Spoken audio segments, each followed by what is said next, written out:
قرآن کریم میں جہاں جزا اور سزا کا ذکر آتا ہے، اس بنیادی اصول کو پیش نظر رکھنا چاہیے کہ یہ خارج سے دی ہوئی سزا نہیں ہے۔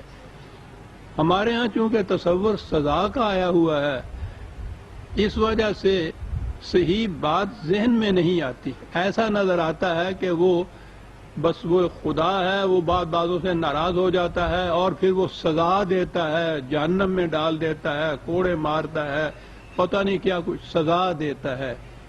یہ نہیں ہے۔ انسان کے ہر عمل کا ایک نتیجہ ہے۔ سنکھیا کھانے سے جو ہلاکت واقع ہوتی ہے، وہ کسی عدالت کی طرف سے سزا نہیں ملی ہوتی کہ اس کی موت واقع ہو جائے،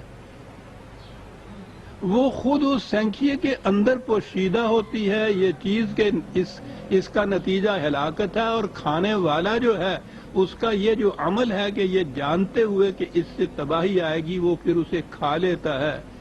یہ جو اس کے بعد اس پہ بیتتی ہے، یہ خارج سے کسی نے اس کو سزا نہیں دی ہوتی، یہ اس کے اس عمل کا فطری نتیجہ ہوتا ہے۔ جزاء ما کانوا تعملون، تمہارے عمل کے اندر یہ نتیجہ پوشیدہ تھا جو تمہارے سامنے آ جا رہا ہے۔ وہ کہتا ہے کہ پہلے چھپا ہوا ہوتا ہے نگاہوں سے، پھر وہ اپنے وقت کے اوپر محسوس شکل میں سامنے آ جاتا ہے، وہ جہنم بارز ہو جاتا ہے۔ قرآن نے کہا ہے، لفظ ہے بارز ہو جاتا ہے۔ اس نے کہا کہ جہنم اب بھی، تم جہنم سے اب بھی چھپے ہوئے نہیں ہو، اپنی آنکھیں تو تم بند کر لیتے ہو، تمہیں نظر نہیں آتی جہنم تمہیں اس وقت بھی دیکھ رہی ہوتی ہے۔ صرف اتنا ہی ہے کہ اس وقت تمہاری نگاہوں پر سے پردے اٹھ جاتے ہیں۔ جب تباہی محسوس شکل میں سامنے آتی ہے تو وہی جو مختوم ہوتا ہے، مضمر ہوتا ہے جہنم، پھر وہ بارز ہو جاتا ہے۔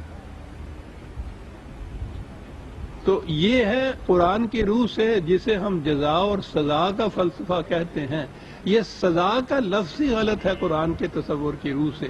جزا تو کے معنی ہوئے اس کے اندر جو چھپی ہوئی چیز ہے، تو ہر عمل کا جو نتیجہ ہے اس کے اندر مضمر ہوتا ہے، وہ سامنے آتا ہے تو وہ بارز ہو جاتا ہے۔